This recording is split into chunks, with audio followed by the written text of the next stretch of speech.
Di dunia mungkin kamu tidak merasakan kecutnya delima, tapi nanti di akhirat kamu akan merasakan sakitnya ambil delima punya orang lain. Wahai Ibrahim, langsung dicekirkan hati ini. Oh, ini jika safi komplit, dikasarnya semuanya komplit. Kotor usahwa, maka kata beliau, mulai hari itu aku mencoba untuk melawan syahwat. Setiap aku pengen sesuatu, maka aku akan melakukan yang sebaliknya daripada sesuatu tersebut. Kalau aku pengen tidur, aku tidak tidur. Dan kalau aku pengen apa? Pengen makan, aku tidak makan. Jadi coba, seorang di aku kenal kan? Luwe disuguhi pecel. Bukan kelompok rendahan. Dia 5 menit kuatir kan? Pada menit orang balik kelas kan? Nah, jadi kalau kita dilawan dan dia mengatakan apa? Sebab orang itu meninggalkan syahwatnya, melawan syahwatnya, hawa nafsunya, fadasirul muluk abidah wasabru yasirul abid wasabru yusirul abid mulukan. Orang yang melawan hawa nafsunya itu, walaupun dia zahirnya seperti halnya budak, seperti halnya pengemis, tapi di mata Allah dia itu adalah raja. Tapi kalau orang yang selalu mengikuti hawa nafsunya, mengikuti syahwatnya, walaupun di hadapan banyak manusia, orang itu melihat kita orang yang kaya, orang yang seperti raja, tapi di mata Allah kita adalah budak. Budaknya siapa? Budaknya dunia.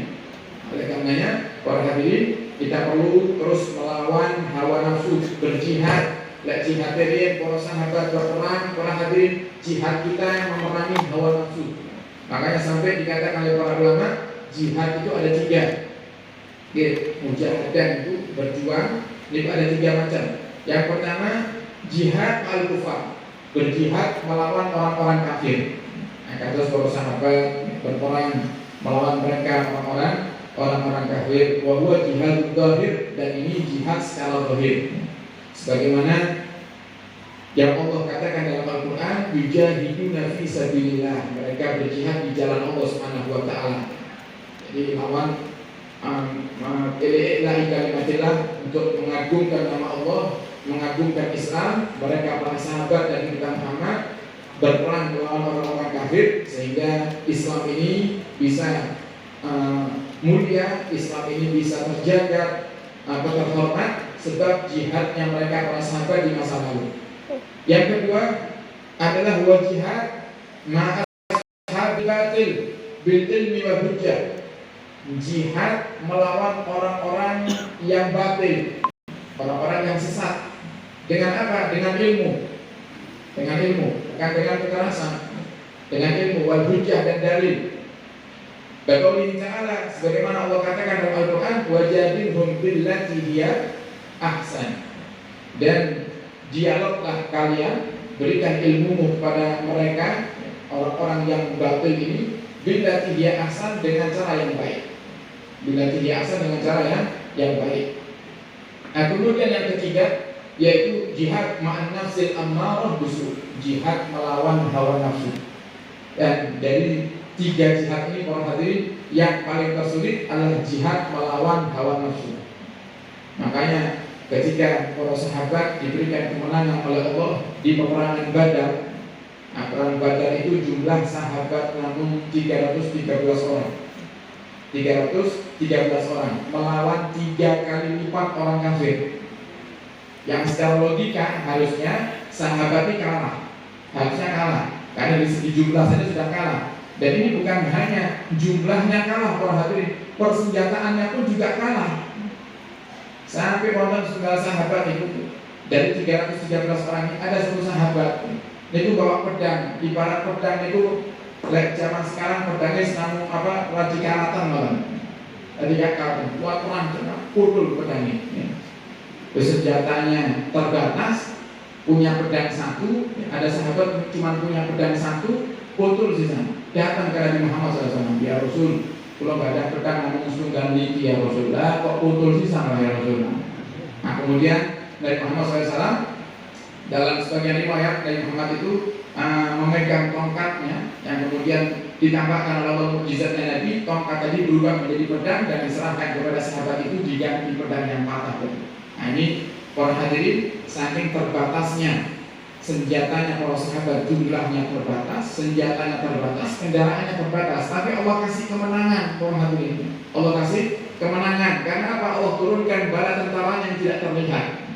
Makanya sampai dikatakan satu orang di perang Badar itu mampu untuk membunuh 10 musuh para hadirin. Saking dari segi tenaga Allah tambah, dari segi pasukan Allah tambah dengan bala tentara yang tidak kelihatan jadi itu para malaikat.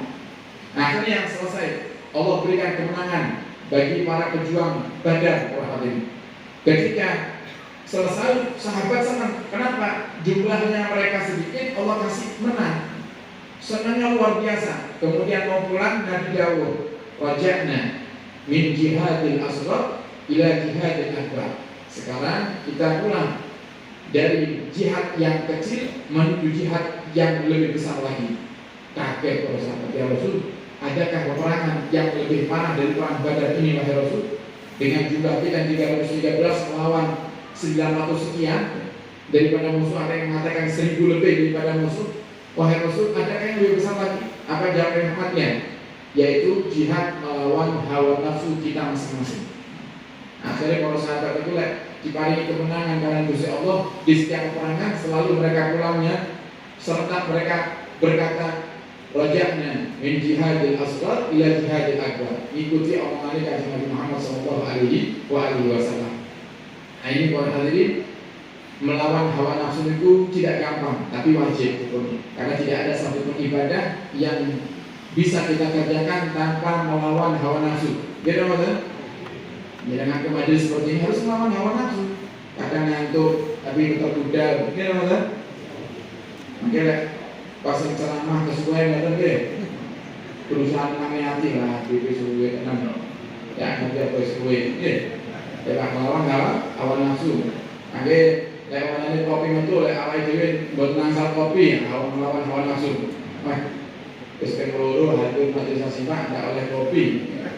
Jadi melawan hawa nafsu, tangan bersabar, biasanya sabar nanti mau mengeluarkan harta, mau infak, kamu melawan hawa nafsu. Semuanya tidak ada yang enak lah hadirin. Ibadah tidak ada yang enak.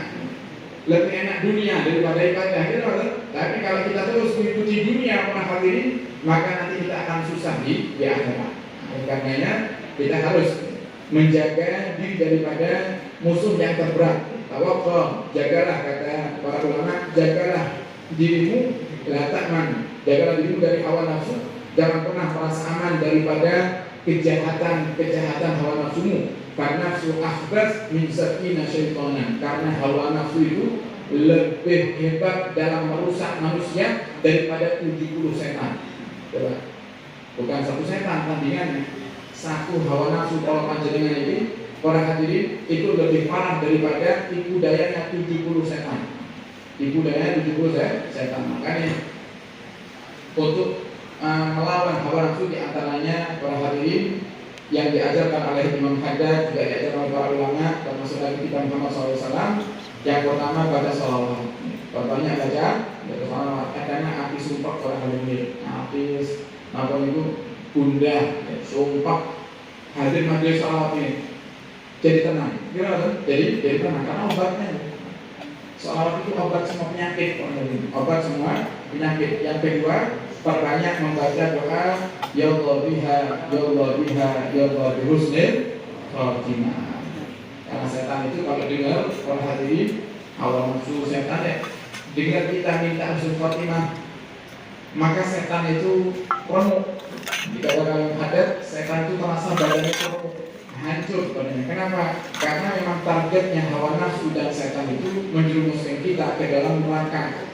Lalu kita minta husnul khotimah, datang Gusti Allah, ternyata di akhir hayat Allah wafatkan kita husnul khotimah. Orang yang mati husnul khotimah itu pasti tempatnya surga. Sehingga usahanya hawa nafsu dan setan ini pasti sia-sia. Makanya mereka paling gak suka lihat manusia yang minta husnul khotimah kepada Allah Subhanahu wa taala. Demikian Allah wafatkan kita kelak dalam keadaan husnul khotimah. Amin ya rabbal alamin.